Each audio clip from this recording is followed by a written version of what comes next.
Welcome to Let's Read the Books of Morrowind.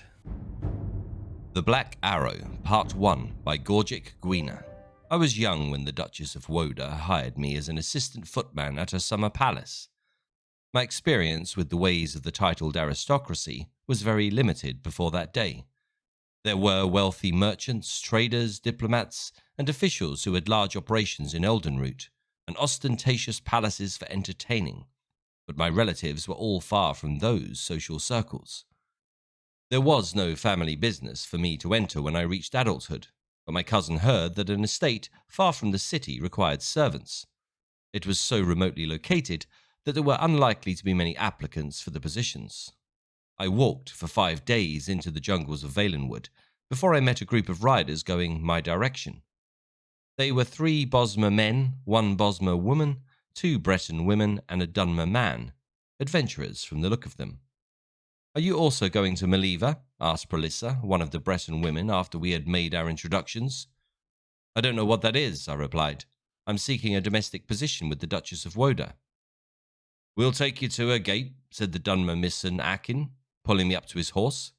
"But you'll be wise not to tell her Grace that students from Meliva escorted you, not unless you don't really want the position in her service." Akin explained himself as we rode on. Meliva was the closest village to the Duchess's estate, where a great and renowned archer had retired after a long life of military service. His name was Hyomast, and though he was retired, he had begun to accept students who wished to learn the art of the bow. In time, when word spread of the great teacher, more and more students arrived to learn from the master. The Breton woman had come down all the way from the western reach of High Rock. Akin himself had journeyed across the continent from his home near the great volcano in Morrowind. He showed me the ebony arrows he had brought from his homeland. I had never seen anything so black. "From what we've heard," said Kopal, one of the Bosmer men, "the Duchess is an Imperial whose family has been here even before the Empire was formed, so you might think that she was accustomed to the common people of Valenwood. Nothing could be further from the truth. She despises the village and the school most of all." "I suppose she wants to control all the traffic in her jungle," laughed Prolissa. I accepted the information with gratitude and found myself dreading more and more my first meeting with the intolerant Duchess. My first sight of the palace through the trees did nothing to assuage my fears. It was nothing like any building I had ever seen in Valenwood, a vast edifice of stone and iron with a jagged row of battlements like the jaws of a great beast. Most of the trees near the palace had been hewn away long ago. I could only imagine the scandal that must have caused, and what fear the Bosmer peasants must have had of the Duchy of Woda to have allowed it. In their stead was a wide grey-green moat circling in a ring around the palace, so it seemed to be on a perfect, if artificial, island. I had seen such sights in tapestries from High Rock in the Imperial province, but never in my homeland. "There'll be a guard at the gate, so we'll leave you here," said Akin, stopping his horse in the road. "It'd be best for you if you weren't damned by association with us." I thanked my companions and wished them good luck with their schooling. They rode on, and I followed on foot. In a few minutes' time, I was at the front gate, which I noticed was linked to tall and ornate railings to keep the compound secure. When the gatekeeper understood that I was there to inquire about a domestic position, he allowed me past and signalled to another guard across the open lawn to extend the drawbridge and allow me to cross the moat. There was one last security measure: the front door, an iron monstrosity with the Woda coat of arms across the top, reinforced by more strips of iron and a single golden keyhole. The man standing guard unlocked the door and gave me passage into the huge, gloomy grey stone palace. Her Grace greeted me in her drawing room. She was thin and wrinkled like a reptile, cloaked in a simple red gown. It was obvious that she never smiled. Our interview consisted of a single question: "Do you know anything about being a junior footman in the employment of an imperial noblewoman?" Her voice was like ancient leather. "No, Your Grace." "Good. No servant ever understands what needs to be done, and I particularly dislike those who think they do. You're engaged." Life at the palace was joyless, but the position of junior footman was very undemanding. I had nothing to do on most days except to stay out of the Duchess's sight. At such times, I usually walked 2 miles down the road to Meliva.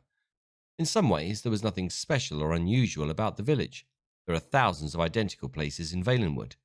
But on the hillside nearby was Master Hyamast's Archery Academy, and I would often take my luncheon and watch the practice. Pralissa and Akeen would sometimes meet me afterwards. With Akeen, the subjects of conversation very seldom strayed far from archery. Though I was very fond of him, I found Pralissa a more enchanting companion, not only because she was pretty for a Breton, but also because she seemed to have interests outside the realm of marksmanship. "There's a circus in High Rock I saw when I was a little girl, called the Quill Circus," she said, during one of our walks through the woods. "They've been around for as long as anyone can remember. You have to see them if you ever can. They have plays and sideshows, and the most amazing acrobats are archers you've ever seen. That's my dream, to join them someday, when I'm good enough." "How would you know when you're a good enough archer?" I asked. She didn't answer, and when I turned, I realized that she had disappeared. I looked around, bewildered, until I heard laughter from the tree above me. She was perched on a branch, grinning. "I may not join as an archer, maybe I'll join as an acrobat," she said. "Or maybe as both. I figured that Valenwood would be the place to go to see what I could learn. You've got all those great teachers to imitate in the trees here, those ape men." She coiled up, bracing her left leg before springing forward on her right. In a second, she had leapt across to a neighbouring branch. I found it difficult to keep talking to her. "The Imgur, you mean?" I stammered. Aren't you nervous up at that height?" "It's a cliché, I know," she said, jumping to an even higher branch. "But the secret is not to ever look down." Would you mind coming down?" "I probably should anyhow," she said. She was a good 30 feet up now, balancing herself, arms outstretched, on a very narrow branch. She gestured toward the gate, just barely visible on the other side of the road. "This tree is actually as close as I want to get to your Duchess's palace." I held back a gasp as she dove off the branch, somersaulting until she landed on the ground, knees slightly bent. "That was the trick," she explained, anticipating the blow before it happened. I expressed to her my confidence that she would be a great attraction at the Quill Circus. Of course, I know now that that never was to be. On that day, as I recall, I had to return early. It was one of the rare occasions when I had work, of a sort, to do. Whenever the Duchess had guests, I was to be at the palace. That is not to say that I had any particular duties, except to be seen standing at attention in the dining room. The stewards and maids worked hard to bring in the food and clear the plates afterwards, but the footmen were purely decorative, a formality. But at least I was an audience for the drama to come.